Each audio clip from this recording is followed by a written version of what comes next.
Hello mga kagwapo, welcome sa ating bagong vlog.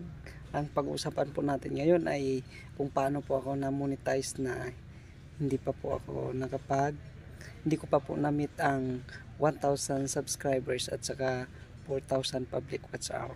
So paano po yun? Ipapaliwanag ko po kung paano. Dahil marami sa atin na small YouTuber ang gustong nang ma-monetize at may paraan pa po upang mas mapadali ito. Upang mas mapadali kang ma-monetize kahit na hindi mo pa na meet yung qualification para ikaw ay maging member ng YPP. So may paraan po, may ibang way para maging partner ka na ni YouTube para ikaw ay kumita na sa iyong YouTube channel. So unang-una po sa lahat, gusto ko muna ipaliwanag mula sa umpisa para mas lalo po natin maintindihan. So gusto ko pa umpisahan. So unang-una po sa lahat, na-meet ko po yung 1,000 subscribers at 4,000 public watch hour. Then I applied for YouTube partner program. Then I accepted. It was on last 2022. Then in 2023 na demonetize po ako. Bakit po ako na demonetize? Na demonetize po ako kasi almost a year. That's a month, siguro sabihin natin mga 7 months to 10 months hindi po ako nakapag-upload mga kagwapo. So kung mapansin nyo po mga kagwapo, na matagal na po tayong walang upload regarding especially sa mga focus natin na video, specifically sa farming investment, sa mga commercial business, dahil yun naman talaga ang content na ina-upload natin. So pero gusto ko lang i-share ang bagay na to dahil para may idea na din yung mga small YouTuber at para may idea na din kayo sa nangyari sa YouTube channel ko. At para sa mga nagtatanong kung mamomonetize ka ba nang wala ka pang hindi mo pa na-meet ang qualification ng YouTube para kumita ka sa YouTube at para ma-monetize ka na din at ma-inspired ka at mas tuloy-tuloy yung pag-upgrade mo ng video ng YouTube channel mo at pag-upload mo ng video. So nitong month lang po nag-email sa akin ulit si YouTube. Nag-email po siya sa akin na accepted na po ako for monetize. So yun, nag-ano po ako, nag-sign po ako doon ulit sa yung paano ka mag-agree ka doon sa mga terms, sa mga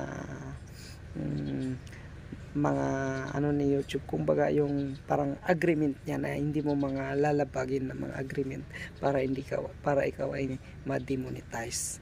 So yun po, na nag-agree po ako doon, and alhamdulillah at na naman tayo na accept po. So na po ako, na monetize na po ako ngayon, pero may pero pa po yan pag ikaw ay na-monetize pero hindi mo pa na-meet ang 4,000 public watch hour at saka 1,000 subscribers. So meron lang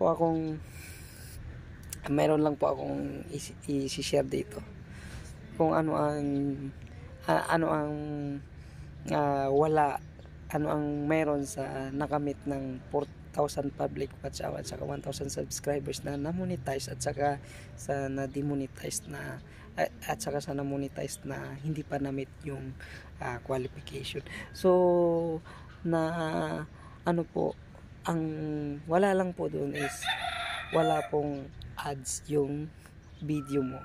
So wala pa pong ads yung video ko kahit na monetize na ako, pero may super chat, may super thanks, and mayroon din pong super stickers. Then yun po yung mga na-monetize natin, saka yung mga channel yung mga membership po. So na mga videos, yung mga binibigay natin na specific videos para sa mga nakapag-member only na pinapabil natin sa kanila. So yun lang po. Pero ang kagandahan naman po, pag na-meet mo na yung 4,000 public watch hour tsaka 1,000 subscribers, at least naka-monetize ka na, na-monetize ka na. Yun yung pinaka maganda. At least monetize ka na. So naghahantay ka na lang na mag-runs yung ads dun sa mga videos mo. So yun po yung kagandahan, although na walang ads, pero at least yung ibang benefits naman ay binigay naman sa'yo, yung ibang benefits para kumita ka sa YouTube. Tsaka naghahantay ka na lang po ng kung kailan mo kung kailan mo maabot yung qualification upang mag-run yung ads dun sa mga videos mo. So sobrang saya mga kagwapo dahil sa suporta nyo, mga kagwapo. Muli po tayong binigyan ng pagkakataon ni YouTube upang ma-inspired at ipagpatuloy ang nasimula natin na mga content at maging bahagi ng YouTube upang makapag-share ng kaalaman at mai-share natin sa mga kapwa nating tao yung mga alam natin na pwedeng kapakinabangan ng mga kapwa nating tao, dahil ganun lang naman po tayo. So another tips, so dudugtungan ko na lang po yung tips ko ngayon, yung video natin ngayon. Dudugtungan ko naman lang naman po paano po ako na-monetize ulit kahit na demonetize na ako, at kahit na hindi ko pa na-meet yung requirements ni YouTube ay na monetize po ako ulit. So of course mayroon din yung dahilan. Hindi ka naman bibigyan ni YouTube ng pagkakataon kung wala kang effort, kasi si YouTube po nakabase lang po yan sa ating effort, mga kagwapo. So mga kagwapo, tinuloy-tuloy ko po ang pag-upload nung na-demonetize po ako, dahil na-demonetize nga po ako dahil nabawasan po yung yung mga subscribers ko, yung watch hour, dahil sa tagal ko lang hindi nakapag-upload ng video, at yun po yung dahilan ng kina-demonetize po ni kagwapo. So mga kagwapo, either na-demonetize ka man o hindi ka pa na-monetize, ituloy-tuloy mo po ang video mo, maging consistent ka sa mga content mo. Ituloy-tuloy mo lang yan, dahil mapapansin din yan ni YouTube pag tinuloy-tuloy mo.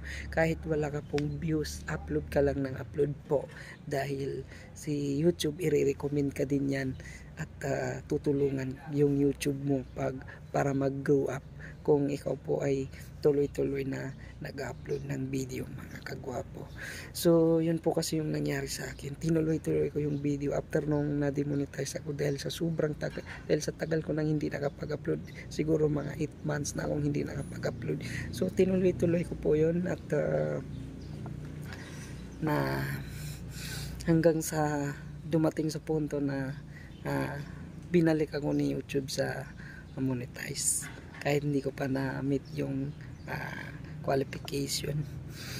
So ganun po, dahil siguro sa nakita niyang effort, binalik ako sa monetize, kasi nga po ulit-ulitin ko po, si YouTube po nakabase lang po sa effort natin, dahil tanda nyo po, ang live po ng YouTube channel natin ay yung pag-upload ng mga video sa YouTube channel natin. So kung sabihin na natin ito yung live ng ating YouTube channel, yung pag-upload ng video, sabihin natin pag hindi ka na nakapag-upload ng video, hindi ka na nag-upload, so pwedeng mad-dead yung yung YouTube channel mo. So hindi na siya mapapansin ni YouTube. So kung gusto mo mapansin ni YouTube, iano mo lang po, upload ka lang po ng upload. Kagaya ng ginawa ko, yung wag niyo na po isipin yung, wag na po kayong ma-discourage kung walang views. Hindi po yun yung sa ating mga small YouTuber, normal lang po yun. So ang mahalaga po ay consistent po tayo sa pag-upload ng video. For example po, pero dagdag tips lang po, wag niyo po, pag kayo po ay small YouTuber, wag niyo po i-random yung mga video niyo. Be specific po kayo sa kung ano ang content na ina-upload niyo sa mga videos niyo. For example, sa YouTube channel nyo po, ang specific po ng YouTube channel nyo ay yung sabihin natin pagka-carpenter. So ang i-upload po palagi ay yung pagka-carpenter, hindi po yung nag-upload ka ng pang-carpenter ngayon, then na tips kung tutorial ng pagka-carpenter, din bukas nag-upload ka na naman ng tips para kung paano mag-zumba. So maguguluhan na po si YouTube. So hindi po yun makakatulong para dumami ang viewers natin, dahil small YouTuber pa po tayo, hindi pa po tayo kilala ng mga tao. So kailangan po natin maging specific. So yun lang po mga kagwapo, sana po malaki ang naitulong po ito, na malaki ang naitulong ng nitong video natin na bago sa inyo, parang magkaroon na din po kayo ng idea mga kagwapo. So maraming salamat at sinuportahan nyo po ako. So sana po sa mga hindi pa monetize at ma-monetize na po kayo. So sa mga na-monetize naman po, sana po ay tuloy na po yung pag-grow up ng YouTube channel nyo mga kagwapo.